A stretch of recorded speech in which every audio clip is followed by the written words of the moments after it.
Welcome back to the Duck Fellas podcast, episode 31. This week, it's hosted by Zach, Mr. Pookie, and myself.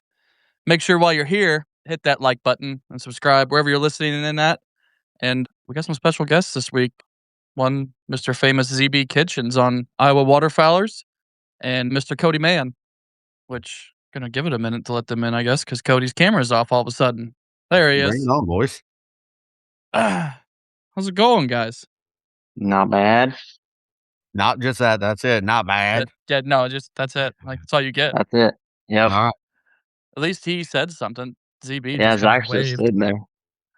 Is he frozen? Are you okay, ZB? No, I can only hear you, Zach. You can only hear me. Yeah. well, that's fine. I'll just We'll just- relay questions. Let me try removing him No, and you bring want me him to back. try to sign back in? Yeah, go ahead and do that. Come out and come back in. I'll let you in. We'll Maybe I keep can try to moving go here for live now. on my phone. Just try signing out. We'll get through some beginning stuff here, and you sign out. We'll let you right back in. Well, before we're waiting on him to come back, we'll just move into kind of Pookie. Where the fuck have you been? Dude, working, getting ready for the kiddo to come. Wife's kept a strict schedule on me lately, but finally not working nights, so pumped to be back. I have watched all your guys' episodes. They're not as good without me on it, but I mean, it is Yet- what it is. I'm back for the people. Yeah, it's just not as fun without you. It's harder to pick on Zach compared to you. You're I just an easy know. target. I get it. I'll take that as a W. But can you hear everybody now, Zach? Can you still just hear me? I can hear you. That's so weird. I can hear Cody. I can hear Cody now. Sorry about that, guys. All right. At least we got 2 of the 4. Yeah, We'll get it'll work. somewhere. It'll buff. I can hear everybody now. Oh, There we perfect. go. All right. Well, let's move in some of the news while we're here. One thing I've seen is that Missouri added a non-resident bird permit this year that is now $60 for non-residents to come and hunt in Missouri, compared to I think it was just like $6 or $7 last year. Yeah, ZB or Cody'd be able to tell me more than I know, but wasn't it like $7.50 as a non-resident, or used to be? Yeah, it was like a total of $12.50 to hunt just for the day too. You get day permit down there. So I guess it was probably a little closer to 20 now. But when I first started to go down there, it was $12.50. It's one of those things you don't really pay attention to. You just got to buy it anyway. It's kind of like gas.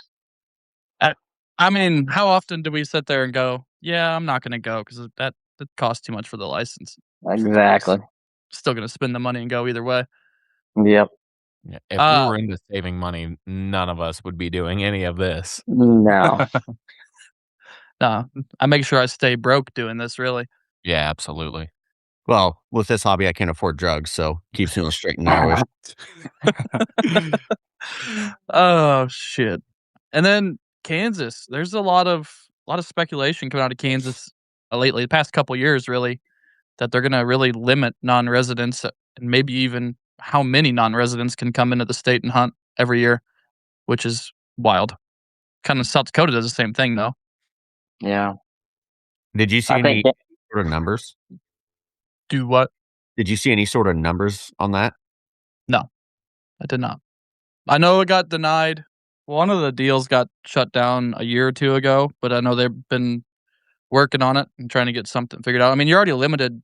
I think you can't hunt weekends or something like that on state ground and federal ground. But Yeah, I it is did. what it is. They tried. It was it 24? They introduced that bill to limit the amount of non-residents coming into Canada, and there's a handful of people. You're always gonna have the guys that bitch about it, right? But Did you say Canada? did I say Canada? Yeah, I'm pretty sure you said Canada. Basically the same thing in Kansas. I mean, almost. The directions, but yeah. And then, what's your guys' opinion on this daylight savings time deal? Like, I don't know. It just gives us an extra hour of sleep during duck season, but like, it's gonna be kind of weird not having a shooting time till 8 o'clock or later. Don't everybody go at once. I mean, selfishly, I kind of like it, right? I mean, it's gonna open up opportunities for some guys. It's gonna lessen the opportunities for others, right? Depending if you're a night worker, you're weekend shift, whatever it is. For your average weekend warrior, bye. Didn't want to talk to you anyways. For your average weekend warrior, I don't see it. I don't think it's gonna affect much, right? I mean, you're taking an hour at the beginning, tacking on the hour at the end. So I mean, you're still getting the same amount of daylight in a day's worth of hunting. I can just drink beer till 11 instead of 10 now. Hey, Trenton's got a good point. He gets to sleep an hour later in the boat on midnight runs now. So it's just an extra hour of nice sleep on the gun box in the boat. High quality sleep, I can only imagine. Dude, I'm not gonna lie, that might seriously be a game changer for me though when I'm working nights and I'm off at midnight and I do get that extra hour of sleep. Like, that'll be huge. Mm-hmm. Yeah. I was thinking about that the other day whenever me and you were texting back and forth on it. I'm like, Yeah. that'll really benefit Austin a little bit. We can go out an hour later. Yeah, need that, especially with how much I had been doing that. Like, just 2 weeks straight of doing that every single day, just hunting pretty much straight up until work and doing it every single day I could. Yeah, Right. that's one good thing about night shift. You can work all night and then hunt all day and just get minimal sleep. Yep. I used to do that when I'd work 10 to 6 and then I'd go hunting at 6. Of course, I was always the last one at the marsh and everybody cussed me going in, but it was worth it. Oh, Just absolutely. pissing everybody off. It was worth it Absolutely. every single time, for You sure. gotta do what you gotta do. I mean, I get why people get mad when guys are coming in late, but at the same time, it's like, as long as you're going basically to your spot and not going on a complete joyride, it's not that big of a deal. No. I mean, we don't have time to stop and talk about the situation you're in, right? But it is definitely situational. As far as Cody's situation, I wouldn't be as annoyed as I would with certain other people just sleeping in and showing up late. Pookie, I believe he's referring to you on this. Dude, Trenton that's said, crazy. Is he the cop that's always late to the boat ramp? I was late Yes. one time last year. Yeah. Overslept one time. That's crazy. Oh. Well, let's move in to a little bit of your guys' background. We'll go ahead and start with Zach since he's here temporarily. We'll see how long he stays here this time because he keeps getting mad and leaving. Tell us a my little bit about connection's not the your best background. right now. Yeah. My dad got me into hunting and fishing, trapping very young. Think I did a little bit of waterfowl hunting when I was about 10, 11, then got back into it about 16, and it's been there ever since. What do you guys hunt? Do you kind of hunt the same style as you guys used to, or was it just you and your dad, or when you started? We always hunted out of a boat for ducks a little bit here and there, and then, once we get talking about snow goose hunting, we did a lot of jump shooting when I was younger, and I know that's naughty. a sore subject, but then we figured out that we could decoy them, and I'd buy pretty much anything and everything I could or afford, and it's grown from there. Yeah, it's like a drug, like Zach said earlier. It's addicting. Can't get off it once you start it. Feel like. Cody, give us a little bit of how you got started, and let me know, or just kind of tell us your background. My dad started taking me duck hunting in a duck boat when I was 2. Mom was kind of frowned upon that because she said I was just creating a monster, and that he did. So that led to goose hunting when I was old enough to drive because he kind of got away from it. So I drove to Missouri and picked up my first 10 dozen of snow goose, decoys, and a Chevy Cavalier. So I stuffed them all in there and kind of just took off from there. I like decoying them really, really close. And you and your dad still hunt together now, don't you guys? Yeah, every once in a while he'll go. He doesn't like duck and goose hunting a whole lot anymore just because you have to get up early and he's old. But it could be a lot of work too. Yeah, he enjoys deer hunting now more than duck and goose, so whatever. Everybody's got their own thing. It's a young man's game, that's for sure, especially snow goose season. Whoa. Tyler's in the chat. Shut up. Yeah. So how long have you been saying you've been doing? Like, when did you start? He's in a boat. I started going by myself when I was 16. I just wouldn't go with my dad when I was younger. I probably shot my first duck at like 8. What was your first duck you ever killed? Mallard, the hen mallard. Pin mallard. Zach, what was yours? Same with- Blue wing teal. Attaboy. The absolute pinnacle of ducks in Iowa. Dude, that season's coming up quick too. Yeah, it is. Yeah, I can't need wait some to be rain. a sweaty mess and covered in mosquitoes. And then how many bands do you have, Cody? Have you killed? I think 6 Canadas, 2 snow goose, and then I got that blue phase Rossi right there. So that's about it. Oh, I got a mallard band last year out from Zach. Oh yeah, you did. I There remember was him a whole saying. mallard in South Dakota. Yeah. Sheesh. Yeah. Zach, what do you have now? I think I got a roadkill Canada band I found on the side of the interstate.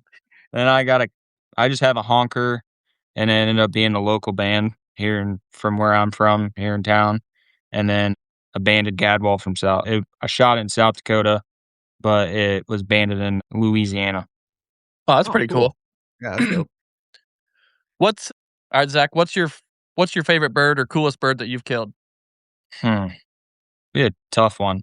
Probably the banded gadwall, honestly. That was pretty cool. Only because I missed it 3 times. He killed it. Well, Man, that'll sting. someone's got to get it. Yeah. That probably hurt worse than whenever I killed the specklebelly last year out of the boat when Austin just never killed one before. I told him to shoot it. Yeah, Well, dude. did he miss it? No, my No. gun was unloaded. I didn't even pull up my gun. There's No. a shell sticking out of it. I'm like, somebody kill it at least. Like, do not let this. That thing was so beautiful, barred up, just so nice too. And I'm like, well, if this gun wasn't brand new, it might go in the drink. What's your favorite bird you've killed or coolest bird you've killed, Cody? Killed a 20-year-old Canada goose in northwest Iowa, and then probably that blue phase Rossi. 920. That's an old bird. That's a Yeah, really it cool was. bird. And then one more question. If you could pick anywhere to go for a dream hunt, where would you go? I've been maybe Canada because I haven't been there yet, but I've hunted pretty much everywhere else. I want to go to Idaho. That's on my bucket list. Oh yeah, that would be cool. On the Snake River. Yeah. Yeah. Find you What you, some ZB? Mormon girls. Hey, Me? they all need love. I'd like to go to either Alaska or Argentina. Alaska would be Ooh. amazing. Dude, I don't know. Argentina be sick though. They don't have limits down there, I don't think. No, Argentina Yeah, but would you be can't bring badass. anything back. Yep. That would be the downside, but it'd still be Yes, it would. fun to go down there. That would be. I actually just seen something on, I think, Instagram the other day about an outfitter down there, and I was like, oh, I want to go so bad one of these days. I had a dove hunt bought and then didn't go. A what? A dove hunt? Yeah, in Argentina. No shit. Yeah, I bought me and 2 buddies split it, and we bought it at the ISC banquet like 3 years ago. Mm-hmm. Yeah, and then we started looking at the prices, and we were all like, well, I know we have the hunt, but you got to buy the shells and rent the guns and pay the bird boys. And I was like, what do you guys expect to, like, how many shells do you expect to shoot in a day? And they're like, you're probably need a case a day. I said, oh, Yeah. better not. Melting Like, the gun down. Yeah, I was like, I'm not in the position to do that right now, so I'm going to pass. Well, since I asked these two, I'll ask you, Zach, new and dork. What's your dream hunt? What's your dream place to go to? So I'm going to get across one off the list, hopefully. I'm with ZB. I really want to go to Alaska. I think it'd be awesome. I'd love to go shoot like a harlequin over in Alaska. But I am going on a New Zealand stag hunt in 2028. And I'm going to I think I'm going to be able to knock down a couple paradise ducks while I'm out there and do one morning of a duck hunt out there. That'd be fun. So we're supposed to be going about their fall season. So as long as I talk to the guide and get that in the books, I'll be able to do one morning of duck hunting out there. And they got the paradise ducks, which are really pretty birds. And then you can shoot, I need to do a little more research on it. I just found out about it today, actually. You shoot a black swan out there. A black swan? Mm-hmm. It looks like, it looks like a trumpeter, but it's black and the wingtips are white. And it's got a pink reddish bill. Kind of cool. So yeah, I think it'd be cool to go out there. It's really pretty out there. So I'd like to get that one knocked out. But yeah, other than that, I'm with ZB. I want to go to Alaska. But you, Pookie? I don't necessarily know if I have like a favorite place that I'd like to go, I think I would just sometime in my life like to kill a mallard pintail hybrid. Like, I think I might just be done hunting if that ever happened and be like, well, it's probably never going to get cooler than this. Like, Well, if that's see the ya, guys. case, we're going to try really hard to get you on this fall. Dude, Yeah, that dude, is I the can't new wait. goal. Get Dude, him that duck. If it is, you guys are gonna have to find somebody else that knows what they're doing, putting the boat together out there. So don't rely on Zach Neuendorf for that. Oh, we'll see if Dolphin wants to start going. Damn it. So, I mean, if you're good with introductions, you want to touch on the Expo real quick? Before we run into yeah. some goose? Yeah, we might as well. Go ahead. Hit it. Just figured we run through a couple things. I know we touched on it a month and a half ago, whatever it was, but kind of touch on some times and stuff when the doors open and kind of what's going on. So Friday, for anybody that's wanting to go Friday, the show floor opens at noon and will run till 6, with the banquet being at 5:30. If you're going to be at the banquet or even at the show, stop, say hi, but hopefully we'll see a few of you guys at the banquet. I'm really looking forward to that. I think it's going to be a really cool time. Really expensive time. Well, for a lot I of didn't say I people. was buying anything. Yeah, not No. for me. Yeah. And then Friday, also 1 to 5, they have some seminars. Obviously, I got seminars Saturday as well, but the only thing I really wanted to touch on, doors open at 9 a.m. Saturday, but the one thing I want to point out is at noon, and I only say this because I've never been to one, so I'm going to check it out. They've got the double reed calling championship Saturday at noon. Is it just a double reed calling contest? I believe, from what I could tell on the Expo's website, it's just a double reed. I haven't looked. I haven't been able to find anything on that really, so just curious. I mean, it doesn't give like any sort of classes or anything. It just says double reed calling championship, so I assumed it was only double reed. You signed up, ZB? I have. That's a sore subject right there. Not I'm the just best saying, caller. you can register all the way up till 10 a.m. I think Saturday morning. So if you're feeling froggy, I'll just sign them up for it. yeah, done. Yeah. Thanks, guys. No problem. We'll even have the call there ready for you. Hopefully it's tuned pretty good. Oh, absolutely. Off the Pookie will tune it. Yeah. He still couldn't blow it. We could get the old double nasty out for him. But yeah, so for you two boys, you guys are planning on coming Sunday, right? Yep. I might make it up Saturday at some point, but we'll see. Well, you'll be there Saturday at noon, but yeah. Well, yeah, you have to be there at noon. I want a Maybe video. a little before. We could probably be a little bit before, just so you can get a couple rounds of practice in. Yeah, I'll work on that. The rest And of then the He's really good with the Drake whistle. Yeah, that I am. And then for all that care to go, there is a church service at 9 a.m. on Sunday, and show floor is open from 9 to 4. Yeah, and if you're there and you find us, we'll have stickers and whatnot on hand out. So Crisp high fives. Oh. See if you can't sign some boobs while we're there. Ricky Bobby did it, so I figured we could do it. Yeah, I bought a whole case of Sharpies. We're good to go. Sick. Yeah. You got that everything for the Delta Expo you got, or what? Yeah, I feel like I've touched on I couldn't find anything on details on seminars and stuff. So I tried to look and see who's going to be talking, but I mean, there's a cooking one Saturday. Cooking with Kaya? Unfortunately, no. But you should attend the cooking one, Tyler. Like, I mean, you kind of lack towards the end of the year with the boat breakfast. So, or at least take some lessons from ZB. I'll tell you what, Tyler, I'll take your breakfast over a lot of breakfasts. Yeah, of course you would. Thanks, Zach. I'm not sure how to take that, little. We get it. Oh. I'm fat. Yeah, so if I go to like special events or live stages, so Dirty's outerwear, never heard of them to be honest, Limit Sundown, and then Komodo Joe Field to Table Stage. There we go. Did you say Dirty's outerwear or Dirty's underwear? Dirty's outerwear. You heard Okay. him. Here, I did find the link. I'll just run through it here. Friday, you got Evolution waterfowl shotguns. At 1, at 2, you have private lands management, so we can start stopping the migration a little better. At 3, you have basic dog handling. At 4, you got feeling the sporting dog, so hydration, recovery, and readiness. And that puts us through Friday. Saturday, you're doing the private lands first thing in the morning. Ooh, Pookie, 11 a.m., calling 101.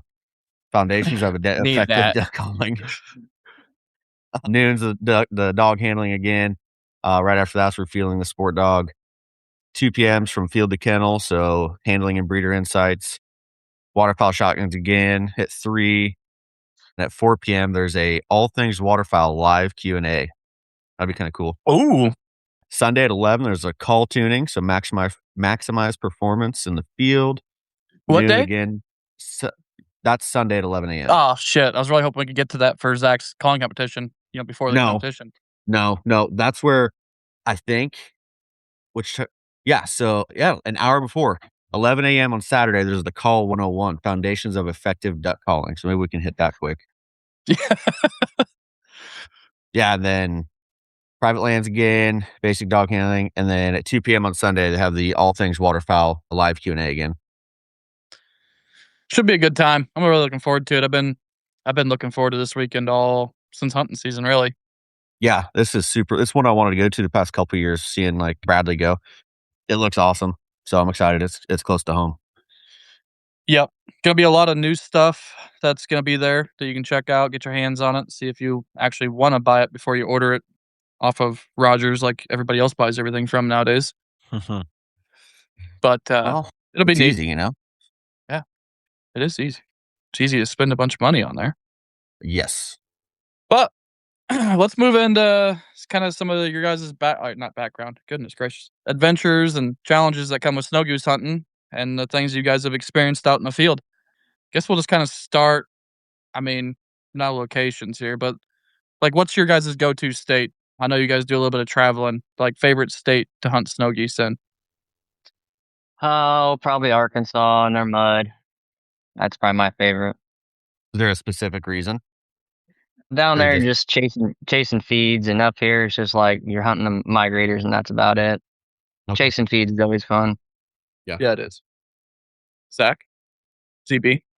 I would agree. Arkansas is a great time every time. It's always a blast. I never look forward to the mud. I can tell you that, like Cody does. Cody can walk across the mud. I usually sink. Yeah, no, I've had to But- pull you out of some mud before. Yeah. I usually get into it pretty good. We'll put it that way. Need to get some bigger feet. Yeah, I can't just walk across it. I sink.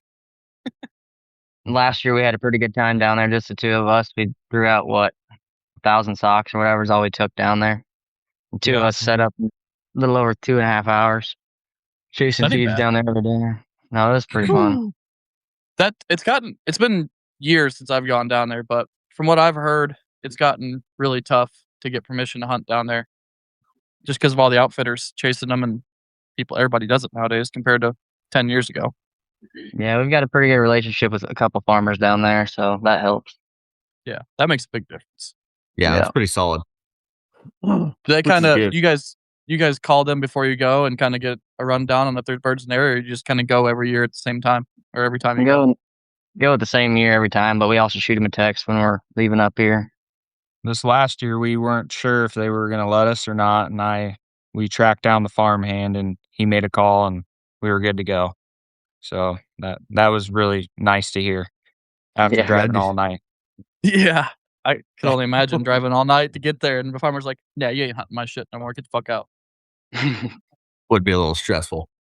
Yep, and sent him a nice text when we left and everything else, and he said, "Hope to see you guys next year." So Hell yeah. Some of them landowners can really make the trip. Like our trip to North Dakota this past year that we did, that last landowner that we met and hunted his property a dude was a talker from all get out.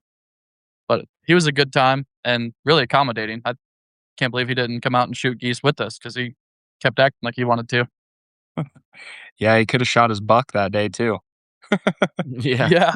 Right through the spread. Wild. All right. Well, you mentioned spreads. You guys ran 1,000 socks or whatever. What's your guys' go-to spread, and kind of how much of each do you run? And I mean, we'll go into brands and favorite brands, all that stuff too. Well, We've switched it up throughout the years. I think, Cody, we were running 3,000 socks a couple years ago and a couple hundred full bodies, and then probably 400 floaters in a migratory spread.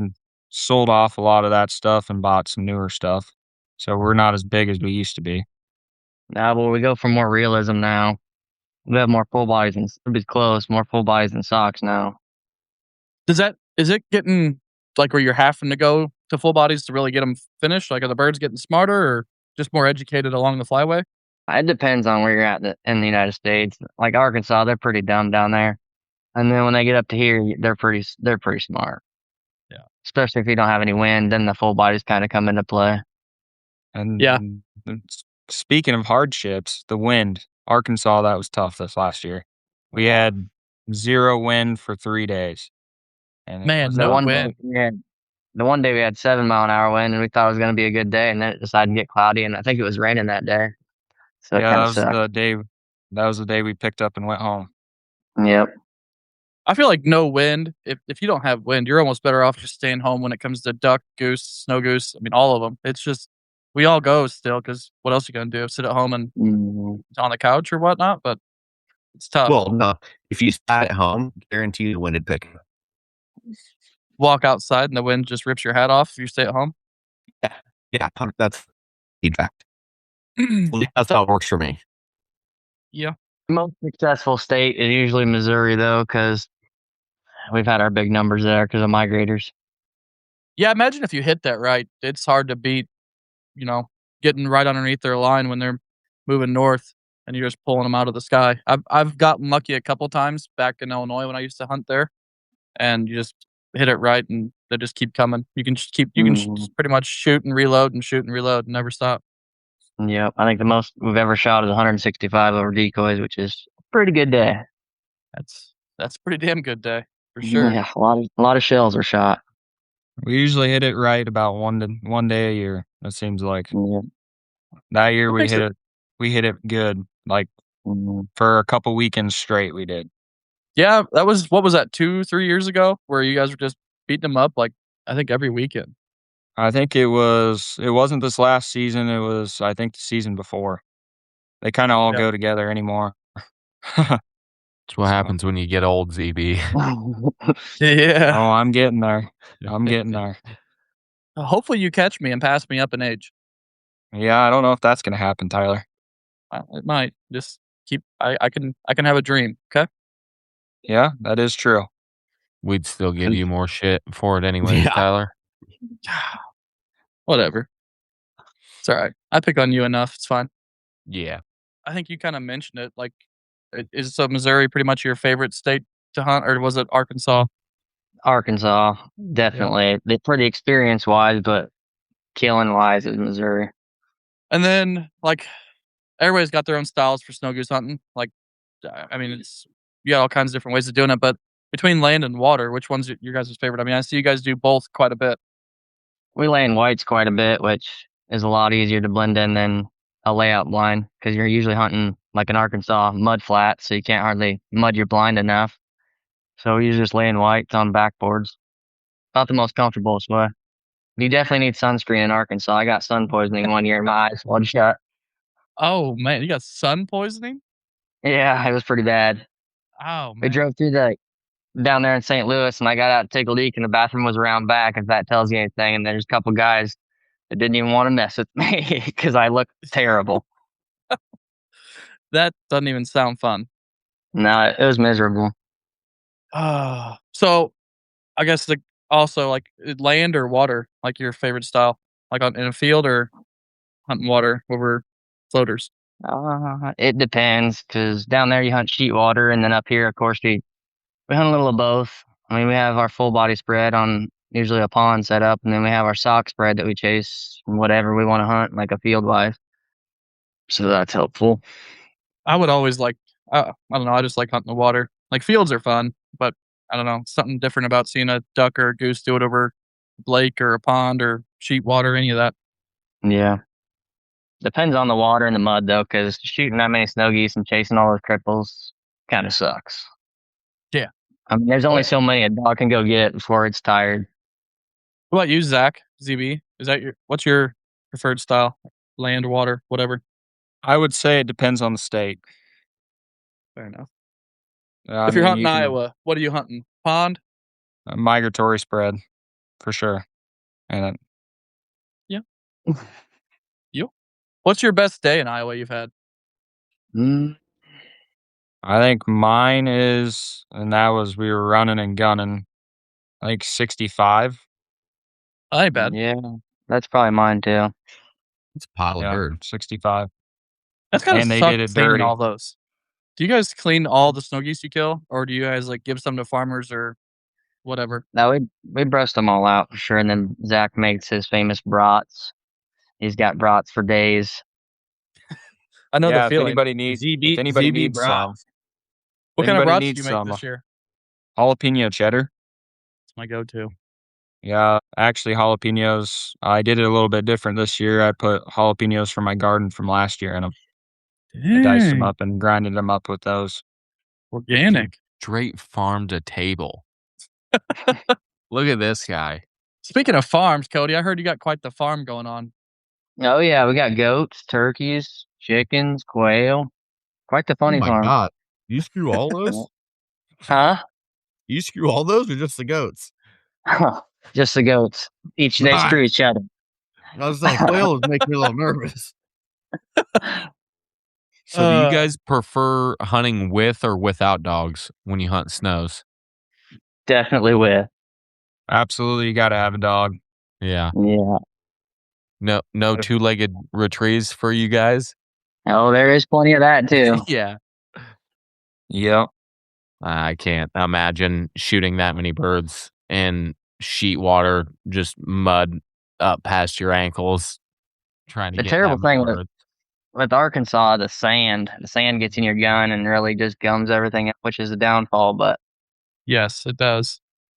Do not miss the gun cleaning sessions I used to have at sometimes midnight or 1 o'clock in the morning after setting a 2,000 fucking full body spread. Well, that's because you only clean your gun once a year. Now that you're here. No, Clean your gun once a year? I clean my gun all the time. Yeah.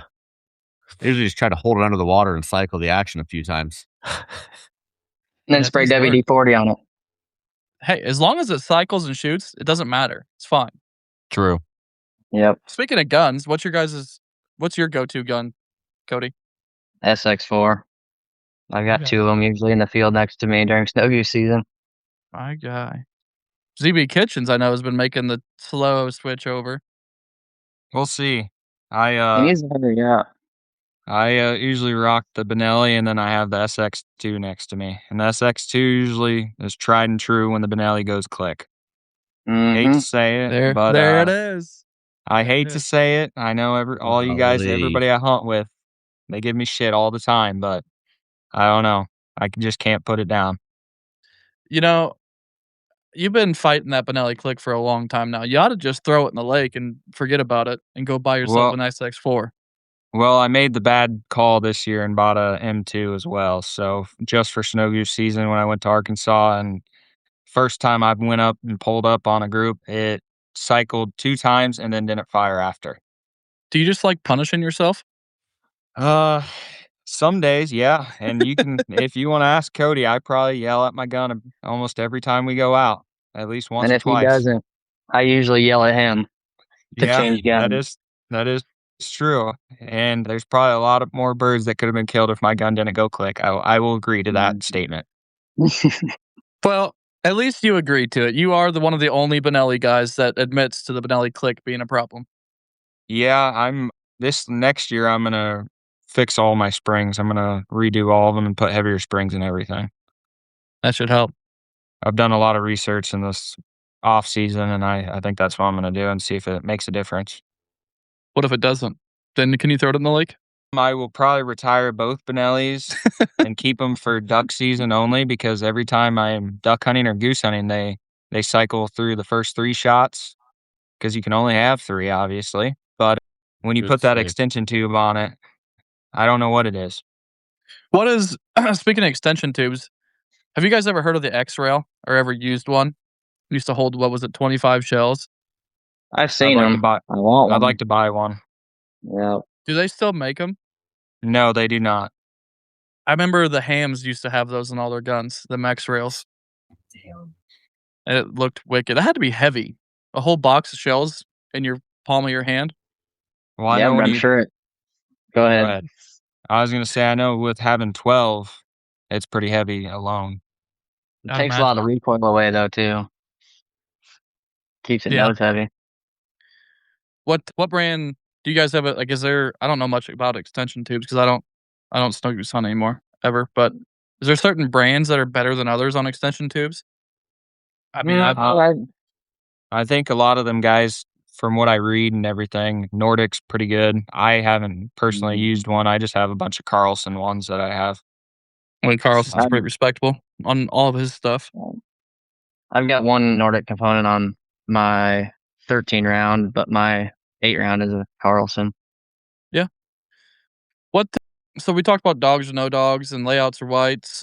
How do you guys feel about like the pressure levels in certain areas with not just outfitters, but also just all the people that do freelance snow goose hunt nowadays and travel doing it? I mean, there's so many different people or so many people nowadays that travel for waterfowl hunting in general, not just ducks, geese, and whatever. But how's that affected you guys through the past years? I don't think it's affected us much at all. I mean, there's guys that just don't have any formation to their spread, no different than Canada goose hunting. I mean, they look like a blob out there and they don't look realistic and they're either going to kill geese or they're not. How much of it is like a setup compared to being on the spot? Like, maybe not the X if you're on in traffic, obviously, or migrators. How much is it setup that affects your hunt compared to just because obviously you're running an e-collar. So I mean, there's a little bit of talent that goes into like running an e-collar correctly, but also the spread is probably your biggest part on if you're going to pull them down or not, finish them. Yeah, definitely. There was, for instance, down in Arkansas one time, there was a roost, about 500 yards away, and we had a strong north wind. It was to the west of us, so we set up next to it, and they just trickled in one by onesies and twosies all day, and that was probably my favorite hunt. There was a spread just north of us, and they weren't killing nothing, like That's a always mile north satisfying. of us. Yeah, Makes you feel good about yourself when something like that happens. Yeah, especially hurts when they it's- came out there. Go ahead. Sorry. No, go ahead. I was gonna sorry. I say apologize. it makes you feel good, especially when they come down the road. That's dead end road when we're leaving, and say, "You guys shoot them really close." if it was Zach's choice, he wouldn't shoot them close. He'd shoot them at 80, but I prefer them like under 30. Yeah, I imagine if Cade was here, he'd be like, "Yeah, I'd prefer the 82." Yeah, no doubt. What are you guys' thoughts on jump shooters? We talked about that earlier a little bit. Depends on where you're at. Arkansas is pretty bad with jump shooters, but I feel like birds get stale once they get up here, and jump shooters kind of help us around here. Kind of help push the birds around, really. Yeah, make room for new ones. What about you, Austin? What do you got to ask these guys? Anything? I can't hear Tyler now. Oh, great. He can't hear you. I know. I can hear everybody else but Tyler. Nothing really to ask you, just more so of a funny story. Like the first time ever experiencing anything snow goose related was in North Dakota last year. Had obviously hunted with Zach like multiple times before then. Never saw that dude like with an ounce of excitement. Dude, we pull up to this massive feet of snows and he looked like he was a 10-year-old kid on Christmas, just amped up. And I'm like, dude, all right, this must be really cool. I can't wait. And it was cool. Like it was a cool experience to be able to go out there and obviously see that side of things and pile up a whole bunch of snows out there too. But Yeah, if you think he gets excited, you should see me. I at least throw up at least a couple times before I get into the blind or yes, lay down. that's the commitment that we need. Oh, yeah. Zach, I'm gonna need to see you throw up a couple times this year. Yeah, I need I that don't out of usually, you. I don't throw up like Cody does. Cody gets really excited. Especially Yeah. there's sometimes you just know when you just know if you're gonna get him good, and that's usually when Cody gets a little anxious and he starts puking, and then you know it's gonna be a good day. That's awesome. I don't know. Zach threw up quite a bit that night in the cabin. Yes. Yeah, no, he did for sure. He said that you threw up quite a bit that night in the cabin. Yes, I did. Yeah, not my proudest moment. That's all right. The best part was he had no idea that he did it until he woke up, and he's like, he kept finding more and more spots that he threw up in. Yeah, could not believe we just kept turning corners in that cabin. Like one bedroom, one bathroom cabin, 4 dudes in there, just keep turning corners, finding puke. Gross. Has he done that to you, Cody, on a trip yet? Just threw up everywhere randomly? What did you say? I can hear you now. Has he ever thrown up on you randomly anywhere, like on your guys' trip, No. just getting hammered? No, I cheated his ass one time about getting drunk and hunting the next morning because he's a dick. Did you see Kara's comment? No, I did not. Yeah, she said, "Take all the broads. We have too many." So we'll be over for a shipment of them for sure. Yeah. I'm actually getting ready to take some, I think, to Milo and get some patties made. Oh, Go nice. drop them all off at Cody's house. Cody, you got the storage? I got 2 deep freezers.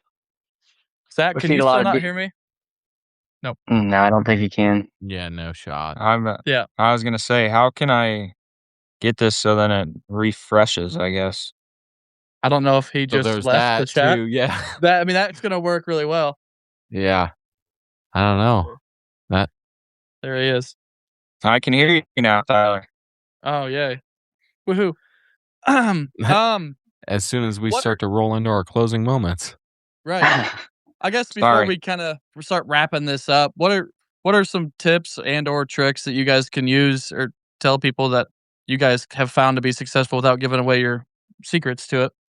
Scout and pay attention to detail, and you need wind. That's For me, stay under the flight line. You gotta see where they're going and stay under them. Scouting goes a long ways for everything, really. Honestly, I think it's one of the biggest things when it comes to hunting if you want to be successful. Yeah, and your hide. I mean, that's all waterfowl, though. Yeah. Right. Yeah. Well, sometimes it's a little bit of luck. Sometimes it's, just skill and hide, making sure you're hidden and doing putting the time and effort into scouting, really. But, there's a lot of times where I take a gamble and hunt somewhere and it's like, well, that really worked out. Every hunt, you learn something new, too. I mean, that's what the most fun about it is. You don't never know everything. Right. Well, we really appreciate you guys coming on today. It's been good to chat with you guys. Mr. Neuendorp texted me and said that the storms got too bad where he was, so he had to leave the chat. His internet was cutting out too much. Well, thanks for having us. Sorry, my internet's Walmart connection over here. That Kmart Wi-Fi. Yeah, something like that. That happens, though. We've all been there. Pookie has a Kmart laptop. He can't figure out. I do, yeah. It's my wife's, actually, so make fun of her, not me. I don't have one. Well, she set it up today, and it worked just fine, so I don't know what your problem is. Yeah. Yeah, me and Tyler were able to do it the other night just fine, too. She's the brains of this operation. I just make us look good. Let's not get carried away. Well. But yeah, no, it's been fun. Appreciate you guys coming on once again, and hopefully we got to do some hunting again this year sometime. I know we haven't got to hunt yet together, Cody. We talked about it at Zach's wedding a little bit. So hopefully this year at some point we can get together and get a hunt in. Definitely. But that'll wrap up this episode of the Duck Fellas podcast. We appreciate everybody that tuned in, and make sure you are subscribed to any destination we post to, and you guys never missed an episode and you're always up to date. But until next time, make sure you spam Zach Neuendorp's DMs and tell him that he is a piece of shit. Until next time, have a good one.